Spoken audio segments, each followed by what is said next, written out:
Stocks तक पूरी जानकारी और पूछिए अपने इन्वेस्टमेंट और ट्रेडिंग से जुड़े सारे सवाल। मार्केट लाइव सुबह 10 बजे सिर्फ इंडिया न्यूज बिजनेस पर।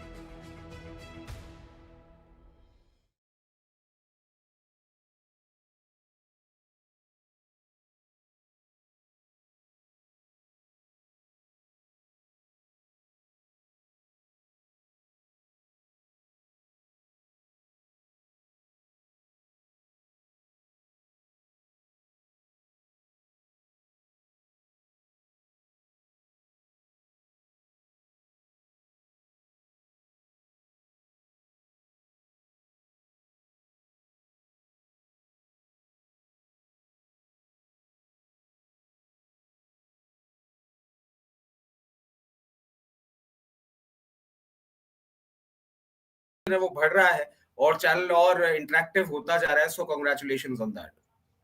Thank you so much sir, thank you. इसमें आपका भी काफी ज्यादा कंट्रीब्यूशन रहता है क्योंकि आप एक्सपर्ट हमारे साथ आते हो और जो ये टाइम ड्यूरेशन बढ़ता है उसमें आप हमारी हेल्प करते हो। ठीक है, coming back to the market sir, जैसे हम ग्लोबल मार्केट देखें तो वहां पे हमें काफी चीजें होती हुई दिख रही है। हालांकि जो चीजें हैं वो अच्छी होते हुए नहीं दिख रही है, काफी ज्यादा नेगेटिव चीजें भी आ रही है ग्लोबल बाजार से, जिसकी वजह से हमें अपने बाजार में भी थोड़ा कहीं ना कहीं इम्पैक्ट देखने को मिल रहा है। उसी तरह अगर हम देखें निफ्टी, निफ्टी ने सितंबर में हमें 2% का अपवर्ड मूवमेंट दिखाया है, मतलब हमें अच्छी खासी तेजी देखने को मिली है, लेकिन वो 2% की है। लेकिन उसी जगह हम नैस्डैक देखें यानी कि यूएस मार्केट देखें, उसमें हमें करीबन 6% की गिरावट देखने को मिली है। इससे क्या हमारे बाजार को डरना चाहिए कि आने वाले टाइम पे हम भी 6% की तेजी या सॉरी मंदी देखने को मिल सकती है हमारे बाजारों को, या हमें इस टाइम पे क्या करना चाहिए, कैसे संकेत है? देखिए, दो तीन फैक्टर्स हैं जिनको आपको कंसिडर करके चलना चाहिए कि अभी अगर हम सिर्फ सितंबर सीरीज की बात करें तो सितंबर सीरीज में जरूर आपको एक सब्सटैंशियल डिफरेंस दिख रहा है, बट नॉट टू फॉरगेट अगस्त सीरीज में हम जिस तरीके से करेक्ट किए, और अगर हम नैस्डैक का मूवमेंट देखें जिसके बारे में आप बात कर रहे हैं, तो नैस्डैक का मूवमेंट अगस्त सीरीज में इट वाज हार्डली 1.6%। सो अगर आप सिर्फ सितंबर सीरीज देखेंगे तो ये कहीं ना कहीं दोनों के साथ ही एक अच्छा व्यवहार नहीं होगा।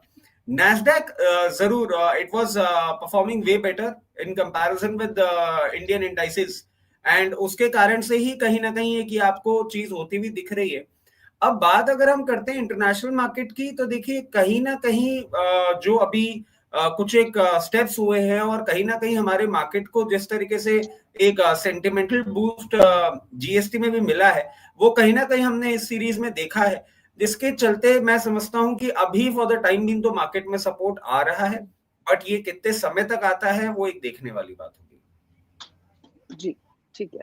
लेकिन सर उसी जगह हम देखें कि जो हमारा कच्चा तेल है, वो एक नई ऊँचाइयाँ छूता ही जा रहा है, छूता ही जा रहा है। अगर हम अभी की बात करें तो $97 को छू लिया है। उससे हमारे बाज़ार में क्या असर देखने को मिल सकता है? क्योंकि काफ़ी सारे एक्सपर्ट्स का ये कहना है कि दिसंबर तक हमें इस तरह की तेज़ी देखने को मिल सकती है, और बहुत सारी ब्रोकरेज रिपोर्ट ऐसी है जहाँ पे ये बोला गया है कि हमें अभी तो 97 है, इसमें हम इतना ज़्यादा बाज़ार में हम देख रहे हैं कि कितने बदलाव आ रहे हैं कि आने वाले टाइम पे $124 तक हमें देखने को मिल सकता है, जो कच्चा तेल है, क्रूड ऑयल है। उस पे आपकी क्या राय है? देखिए, ब्रोकरेज रिपोर्ट को पढ़ के डर तो लगता ही है, और फ्रैंकली एक टाइम के बाद क्रूड ऑयल का ये प्राइस बढ़ना, तो इसके पीछे आप ये देखेंगे क्रूड ऑयल का प्राइस एग्जैक्टली बढ़ क्यों रहा है। अगर हमारा सिर्फ एक डिमांड ट्रिगर होता जिसके चलते क्रूड ऑयल की प्राइसेस बढ़ रही होती, तो कहीं ना कहीं एक ये कंफर्ट आता कि हमारी इकोनॉमी ग्रो कर रही है और उसके कारण से ही ये क्रूड ऑयल का प्राइस बढ़ रहा है। बट ये डिमांड नहीं, ये सप्लाई साइड प्राइस इंक्रीज है।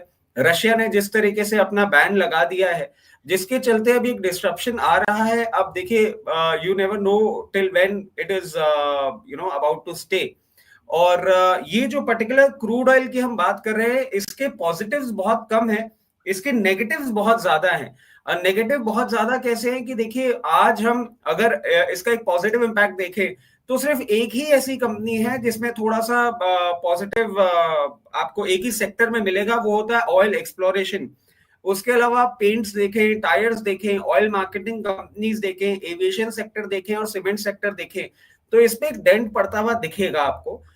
वो बात अलग है कि ये डेंट आपको इतना ज्यादा फील इसलिए भी नहीं होगा क्योंकि अभी हम फेस्टिव सीजन को अप्रोच कर रहे हैं, और फेस्टिव सीजन में हमारी जो मार्केट की डिमांड है वो थोड़ी सी अच्छी होती हुई दिखेगी। बट अल्टीमेटली जब मार्जिन प्रेशर्स एविडेंट होने लग जाएंगे और जिस तरीके से हमारा फेस्टिव सीजन जब ओवर होता हुआ आएगा, उसके बाद अगर जो हमारा मार्जिन प्रेशर है, अगर वो कॉस्ट हम आगे कंज्यूमर तक पास ऑन नहीं कर पाएंगे, तो इन कंपनीज के लिए एक प्रॉब्लम बन सकती है। इसके साथ साथ आप देखें कि ओवरऑल इन्फ्लेशन को लेके जो ऑलरेडी हमारी दुनिया में एक बहुत बड़ा चिंता का कारण बना हुआ है, ये क्रूड, एक सेइंग है, आग में घी का काम करेगा। तो ये क्रूड जो है वो बिल्कुल उस आग में घी का काम करेगा and it will ultimately create a disruption in the system. जी। सर, जैसे कि आपने बोला कि जो ये क्रूड है उसकी वज़ह से हमें काफ़ी सारे सेक्टर्स में हमें उथल-पुथल देखने को मिल सकती है। इसमें आपने एक नाम लिया सीमेंट सेक्टर का, लेकिन काफ़ी सारे एक्सपर्ट का कहना है कि जैसे कि अभी सीमेंट सेक्टर में सीमेंट के प्राइसेज़ भी इंक्रीज़ होने वाले हैं, 40-45 रुपए हमें इंक्रीज़ देखने को मिल सकता है। और सीमेंट सेक्टर में बहुत सारे जो हमारे एक्सपर्ट हैं, बहुत सारे जो ब्रोकरेजेज़ हैं, उनका पॉजिटिव व्यू है कि आने वाले टाइम पे हमें सीमेंट सेक्टर जो है, वो और ज़्यादा अच्छा करता हुआ देखने को मिल सकता है, क्योंकि रियलिटी सेक्टर में उनका जो पॉइंट ऑफ व्यू है, वो काफ़ी ज़्यादा बुलिश है। तो इसको हम किस तरीके से कोरिलेट करेंगे? देखिए, अगर हम सीमेंट सेक्टर की बात करें, तो सीमेंट को हम सिर्फ रियलिटी से कनेक्ट नहीं कर सकते। सीमेंट के लिए हमारे लिए इंफ्रास्ट्रक्चर में जो कंजम्पशन है वो भी बहुत इंपॉर्टेंट है। And before we are, because we are approaching elections very soon, आप देखिए इतने स्टेट इलेक्शंस हैं और इतने ज्यादा हमारा यूनियन इलेक्शन भी है अगले साल। उसके चलते गवर्नमेंट का जो इंफ्रास्ट्रक्चर में एक इन्फ्यूजन है वो बहुत स्ट्रांग है। और कहीं ना कहीं आप एक इसको ऐसे भी समझ सकते हैं कि सीमेंट सेक्टर, क्योंकि डिमांड इतनी अच्छी है, जैसा कि मैंने अभी आपको बोला भी था कि कितने ऐसे सेक्टर्स हैं जो अपना कॉस्ट प्रेशर आगे पास ऑन कर पाएंगे। तो ये मेरी समझ से लास्ट क्वार्टर में दूसरी बार है, I might be wrong, but कुछ टाइम पहले ही सीमेंट सेक्टर ने पहले भी अपनी प्राइस इंक्रीज करी थी और उसके बाद अभी वापस 30 से 40 रुपया पर बोरी का जो प्राइस इंक्रीज का बात आया है, तो कहीं ना कहीं वो अपना जो कॉस्ट प्रेशर है वो आगे पास ऑन करने में सक्षम हो रहे हैं, क्योंकि उनके पास डिमांड है। That is the only reason जी, अभी सीमेंट सेक्टर अच्छा लग रहा है। But then you never know how it pans out to be like. Election आपके खत्म हो जाते हैं, उसके बाद आप देखते हैं अगर मार्केट में उस तरीके से पैसा नहीं आता है, रियलिटी भी सफर करती है। Not that I am threatening right now, but हाँ, आप अगर 2-3 क्वार्टर के टाइम होराइजन के साथ लेके चल रहे हैं तो cement of course is doing good, क्योंकि वो अपना कॉस्ट प्रेशर जो है वो आगे पास ऑन कर पा रहे हैं।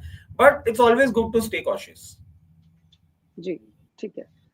तो इस बारे में जानकारी ले ली है। सर, अगर हम अपने बाज़ारों की तरफ देखें, तो हम जो डेली देख रहे हैं कि जो हमारे फॉरेन इन्वेस्टर्स हैं, वो काफ़ी ज़्यादा बिकवाली करने के मूड में लग रहे हैं। अगर हम डेली का डेटा भी देखें, अगर हम कल का डेटा भी देखें, तो करीबन 350 करोड़ की उन्होंने सेलिंग की है। देखिए, हम उससे इतना घबरा जाते हैं, हमारे बाज़ार को उससे ही इतना डर लग जाता है कि हमारे जो फॉरेन इन्वेस्टर्स हैं, वो कंटिन्यू जो है सेलिंग के मूड में क्यों बैठे हुए हैं।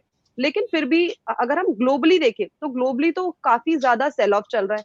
क्या फॉरेन इन्वेस्टर ये पहले ही समझ चुके हैं, इसलिए वो अपना पैसा निकालते जा रहे हैं? क्योंकि अभी तक जो इंडियन मार्केट है, वो काफ़ी ज़्यादा रेज़िलेंट है। और ये कब तक रेज़िलेंट रह सकते हैं, कब तक हम इनको बचा के रख सकते हैं? देखिए, फॉरेन इंस्टीट्यूशन इन्वेस्टर्स की जब हम बात करते हैं और उनकी सेलिंग की बात करते हैं, आप ही के शो के माध्यम से एक बार मैं एलेक्स सर के साथ शो कर रहा था और तब मैंने ये बात भी बताई थी कि एफआईआईस की सेलिंग आप सिर्फ ऐसे सोच के ना देखें कि उनको कोई इमीडिएट प्रॉफिट हो रहा है या उनको कोई थ्रेट दिख रहा है इसलिए वो ऐसा कर रहे हैं। जब डॉलर इंडेक्स तेज होता है और डॉलर में स्ट्रेंथ होता है, तो जब वो यहाँ रुपी टर्म में सेलिंग करते हैं और डॉलर टर्म में कन्वर्ट करके लेके जाते हैं, तो कहीं ना कहीं उनके लिए ये बेनिफिशियरी, एक बेनिफिटिंग फैक्टर बन जाता है, जिसके चलते अभी भी आपको एफआईआईस की सेलिंग देखने को मिल रही है। दो, कल आपने बहुत टाइम बाद फ्यूचर्स मार्केट में एफआईआईस की जरूर बाइंग देखी थी, बट वो बाइंग भी इसलिए देखने को मिली थी क्योंकि आज एक्सपायरी का दिन है और एक्सपायरी के चलते, और ये मंथली एक्सपायरी है, तो जो स्टॉक पोजीशंस होती हैं जिनमें आप नेगेटिव होते हैं वो आपको कवर करनी होती है, थोड़ा बहुत रोल ओवर करना होता है, तो उसके चलते हुआ था। बट इसके साथ साथ एक और चीज आप देखें कि कंटिन्यूसली हमारी जो डीआईआईज हैं वो बाइंग करते जा रहे हैं, तो अभी एफआईआईएस का कोई ऐसा फिगर बहुत थ्रेटनिंग नहीं लग रहा है।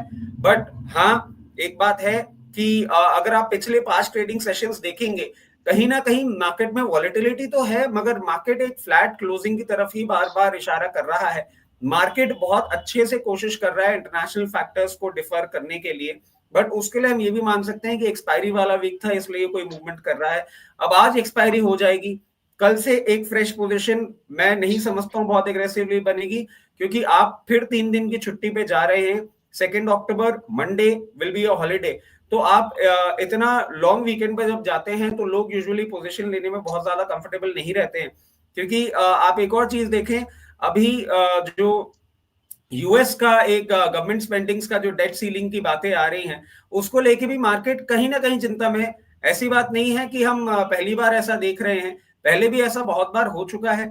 मगर हाँ, एक वर्ड ऑफ कॉशियस और एक संभली हुई पोजीशन बना के रखना is always advisable, because you never no.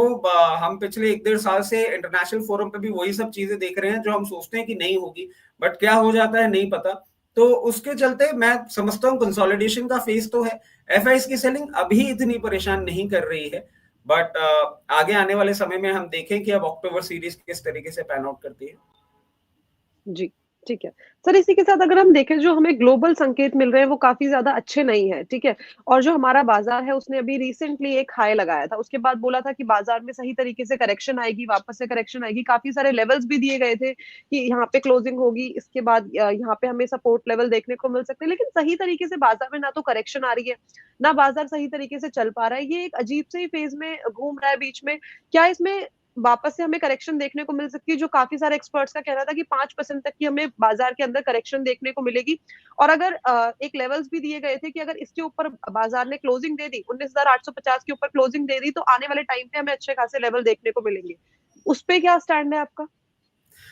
देखिए मैम, मैं थोड़ा सा प्रिमिटिव स्टाइल को फॉलो करता हूँ, और मैं बहुत ज्यादा ना तो एग्रेसिव ट्रेडिंग और ना बहुत ज्यादा एग्रेसिव स्टैंड कभी मेंटेन करने की कोशिश करता हूँ। आपने देखा होगा मेरा हमेशा बहुत ही कॉशियस मूव और बहुत ही संभल के चलने वाला एक आइडियोलॉजी रहती है मार्केट को लेके।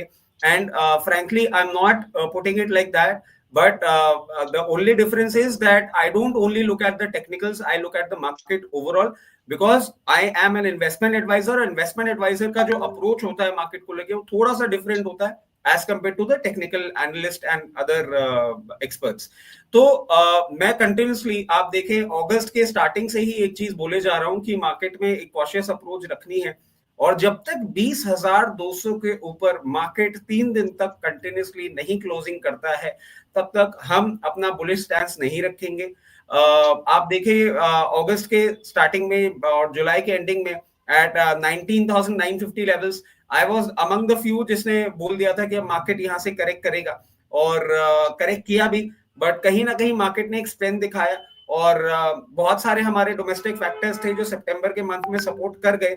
मगर ग्लोबली अभी भी हम एक बहुत अच्छी सिचुएशन में नहीं है, चाहे आप क्रूड देख लें, चाहे आप डॉलर इंडेक्स देख लें, चाहे आप बॉन्ड यील्ड देख लें, सारी की सारी चीजें एक नेगेटिव उसमें आपको डायरेक्शन दे रही है। एक चीज मैं और ऐड करना चाहूंगा, अभी क्रूड में हमारे डिस्कशन में रह गया था, अगर क्रूड आपका ऊपर ही मेंटेन होता है और इन्फ्लेशन अगर बढ़ता रहता है, तो आप देखें कि हम एक और बड़ी परेशानी की ओर ऊपर जा रहे हैं, और वो परेशानी आएगी आपकी जो बैंक रेट्स है उसको लेके। क्योंकि यूएस फेड ने अभी तक ये क्लियर अनाउंसमेंट नहीं किया है कि हम आखिरी रेट कर चुके रेट हाइक कर चुके हैं। रेट हाइक अगर और आती है वहां से, और उसके चलते आपके इंडियन डेट मार्केट को मेंटेन करने के लिए अगर इंडिया में भी रेट हाइक होती है, तो हम एक ज्यादा बड़ी प्रॉब्लम को फेस कर सकते हैं। तो it's always good to stay alert, cautious, और बहुत ज्यादा एग्रेसिव मार्केट में पोजीशन अभी नहीं बनानी चाहिए। और एक ये जो कंसेप्ट है कि you should always stay invested in the market और रिस्क लेने वालों को ही बेनिफिट मिलता है, ये कई कबार जब बैकफायर करता है तो आपका पूरा कैपिटल इरोड कर देता है। तो it's always good to play safe, ताकि कोई भी एडवर्स सिचुएशन में आप मार्केट में एक अच्छी पोजीशन में रहें, और कैश अगर आपके हाथ में रहता है तो इनवर्स सिचुएशन में आप एक बेनिफिट लेने की पोजीशन में रहते हैं। जी, ठीक है। तो समझ लिया, ब्रॉडर वे में तो मार्केट को समझ लिया है, लेकिन अब स्टॉक्स की बात कर लेते हैं बेसिकली और इंडेक्स की बात कर लेते हैं। सर एमसीएक्स की तरफ अगर नज़र डाली जाए तो उन्होंने अभी अपना सॉफ्टवेयर वेंडर को चेंज कर लिया है। क्या राय बनती है इसमें? देखिए ये बहुत पहले हो जाना चाहिए था, और बहुत ज्यादा इसके बारे में बातें हो रही थी। जो पुराने इनके वेंडर थे जिनको हम 63 मून के नाम से जानते हैं, पहले इनका नाम फाइनेंशियल टेक्नोलॉजीज हुआ करता था एक टाइम पे, दे वर चार्जिंग क्वाइट हाई। अगर हम एमसीएक्स के पर्टिकुलर पूरा साल का इनकम देखें, प्रॉफिट्स देखें, तो दे वर होवरिंग समवेयर नियर 550-575 करोड़, और जो इस पर्टिकुलर सॉफ्टवेयर वेंडर को पेमेंट था वो करीबन 525 करोड़ था। तो आप समझ सकते हैं कि आप एक साइड तो प्रॉफिट कमा रहे हैं, एक साइड रेवेन्यू जनरेट कर रहे हैं, और वो सारा का सारा आप अपने जो सॉफ्टवेयर प्रोवाइडर है उसको दे रहे हैं। तो इससे आपका मार्जिन कभी भी इंप्रूव नहीं हो रहा था। अब अभी तक एग्जैक्ट नहीं आया है क्या प्राइसिंग पे ये डील हो रही है, and I believe from 3rd of October the entire MCX exchange screen based trading platform जो है उनका वो टीसीएस के नए सॉफ्टवेयर पे शिफ्ट हो जाएगा। मैं समझता हूँ टीसीएस ने कॉम्पिटिटिव प्राइसिंग दी होगी और यही बहुत बड़ा कारण है। इसके साथ साथ आप देखें टीसीएस का जो सॉफ्टवेयर है वो आई बिलीव मोर सीमलेस और ज्यादा बेटर इनको ट्रांजैक्शनल बेनिफिट्स देगा। अगर कॉस्ट इफेक्टिव भी रहता है तो आने वाले क्वार्टर्स में जो हम एमसीएक्स का एक प्रॉफिट मार्जिन है वो इंप्रूव होते हुए दिखेंगे। और एक्सचेंज के पास आज के टाइम देखें कि अगर प्रॉफिट मार्जिन इंप्रूव होते हैं और धीरे धीरे कैश एक्यूमुलेट होता है, वो नए प्रोडक्ट और एक्सपेंशन की तरफ प्लान कर सकते हैं। और यही आपने अगर नोटिस भी किया हो, इस पूरे वीक एमसीएक्स में उसी तरीके का मूवमेंट आया था। एंड आई बिलीव हो सकता है इसमें अभी थोड़ा प्रॉफिट टेकिंग आए, बट इस पर्टिकुलर स्टेप से इसके प्रॉफिट मार्जिन्स में एक अच्छा इंपैक्ट आने वाला है और उसके चलते अब MCX in long to medium term एक बहुत ही अट्रैक्टिव काउंटर बनता जा रहा है। जी, ठीक है। तो एमसीएक्स पर जानकारी ले ली है। सर, साथ ही साथ अभी जैसे हम क्रूड की बात कर रहे थे, उसी से एक खबर सामने आ रही है कि ओएनजीसी ने एमआरपीएल के साथ एक एग्रीमेंट साइन किया है जो कि दिसंबर 2024 तक है कच्चे तेल के लिए। जी बिल्कुल, ये आपका ओएनजीसी का बॉम्बे हाई से जो क्रूड सप्लाई होता है उसी का अग्रीमेंट है। और ये अग्रीमेंट आई बिलीव पहले 31st of March 2024 तक था। Now it has gone up to 31st of December 2024 and ये एक बहुत बेनिफिट देने वाला काम करेगा दोनों ही कंपनीज को। और ओएनजीसी तो खैर आपका देखिए क्रूड प्राइसिंग जिस तरीके से बढ़ रही है उसको वहां बेनिफिट मिल ही रहा है, तो I believe it's good. Also there is another breaking news, मतलब ब्रेकिंग तो क्या बोलेंगे, there is a news which has just come in, क्योंकि हम ओएनजीसी की ही बात कर रहे हैं। ओएनजीसी पे ही एक और भी न्यूज आई है कि इन्होंने एनटीपीसी के साथ एक ग्रीन टाई अप किया है for domestic international renewable energy project. और इसके चलते इस पर्टिकुलर प्रोजेक्ट से आगे बढ़ते हुए हम समझ रहे हैं कि टिल 2030 इनकी जो कैपेसिटी है वो करीबन रिन्यूएबल एनर्जी की वो करीबन 10 गीगावाट तक जा सकती है। ये भी एक बहुत बड़ा पॉजिटिव फैक्टर होने वाला है ओएनजीसी के लिए। तो I believe the counter should perform और क्रूड बढ़ रहा है, ऐसी डील्स हो रही हैं, तो अपसाइड एक अच्छा आना चाहिए। जी, ठीक है। तो ये जानकारी ले ली है ओएनजीसी के बारे में, जान लिया है कि हमें शेयर में आने वाले टाइम पे क्या असर देखने को मिल सकता है। सर, एक आखिरी सवाल और है कि जैसे कि हम देखें इन्फोसिस, उसने अपनी कमर्शियल एयरलाइन इंडस्ट्री के लिए इंडस्ट्री क्लाउड को लॉन्च कर दिया है। क्या इसका इम्पैक्ट हमें शेयर मार्केट में देखने को मिल सकता है इन्फोसिस के शेयर के अंदर? देखिए, मैं समझता हूं कि ये इन्फोसिस की तरफ से एक फर्स्ट मूवर एडवांटेज वाला कदम होगा। और अगर आप इसको थोड़ा ध्यान से देखें तो इस पर्टिकुलर प्लेटफॉर्म से जो रूट नेविगेशन है वो इम्प्रूव होगा। और कुछ आप देखते हैं unit load device ULED misplacement होता है और लॉसेस होते हैं एविएशन में, जो करीबन उनके इंडस्ट्री के 5% मार्जिन को खत्म कर देते हैं, वो अब घट के करीबन 2% हो जाएगा। और इसके साथ साथ देखें कि जो थेफ्ट है, सिक्योरिटी है, इसको लेके भी एविएशन इंडस्ट्री में चेंज आएगा। और एक जो रूट्स होते हैं, जिन रूट्स पे फ्लाइट्स ट्रैवल करती हैं, आई एम श्योर वो रोड्स तो नहीं होती है, but they have to follow typical route. उस रूट मैपिंग में भी इन्फोसिस का एक बहुत बड़ा योगदान रहेगा। तो मैं समझता हूं कि not in near future, but हाँ इन 2 to 3 quarters down the line ये कहीं ना कहीं आपको इन्फोसिस के जो रिजल्ट्स हैं उसमें भी रिफ्लेक्ट करेगा। और इसके साथ साथ ये कदम अगर सही तरीके से चलाया गया तो ये हमारी एविएशन इंडस्ट्री के लिए भी एक बहुत बड़ा बून प्रूव हो सकता है। जी, तो ये ठीक एविएशन है। तो इंडस्ट्री और सारी इन्फोसिस दोनों के लिए पॉजिटिव है। जी, ठीक है। तो ओवरऑल बाजार के बारे में राय ले ली है, देख लिया कि ब्रॉडर मार्केट के हमारे मार्केट को किस तरीके के संकेत मिल रहे हैं, साथ ही साथ जो स्टॉक स्पेसिफिक न्यूज़ है वो भी हमने कवर कर लिया। Thank you so much sir show में आने के लिए, बढ़िया जानकारी, बढ़िया सुझाव और बढ़िया तरीके से पूरा का पूरा मार्केट कवर करने के लिए। Thanks a lot sir. Thank you. Thank you. तो ये थे रचित खंडेलवाल जी जिन्होंने आपको बताया कि इस टाइम पे जो खबरें आ रही हैं ग्लोबल मार्केट से, साथ ही साथ जो ऐसे स्टॉक्स हैं जो खबरों में बने हुए हैं, उनका हमें बाजार के अंदर क्या इम्पैक्ट देखने को मिल सकता है। अब चलते हैं सीधा मार्केट लाइव में और शुरुआत करते हैं आज के शो की, जहाँ पे हम जानेंगे कि निफ्टी, बैंक निफ्टी इंडाइसेस को लेके हमारे जो एक्सपर्ट हैं, आज के खास एक्सपर्ट हैं, उनकी क्या राय बनती है। साथ ही साथ वो आज आपको कौन से स्टॉक्स रिकमेंड करना चाहते हैं, जिससे आप आने वाले टाइम पे अच्छा खासा मुनाफा कमा सकते हैं। उसके बाद आप पूछ सकते हैं जितने भी व्यूअर्स हमारे साथ जुड़ते हैं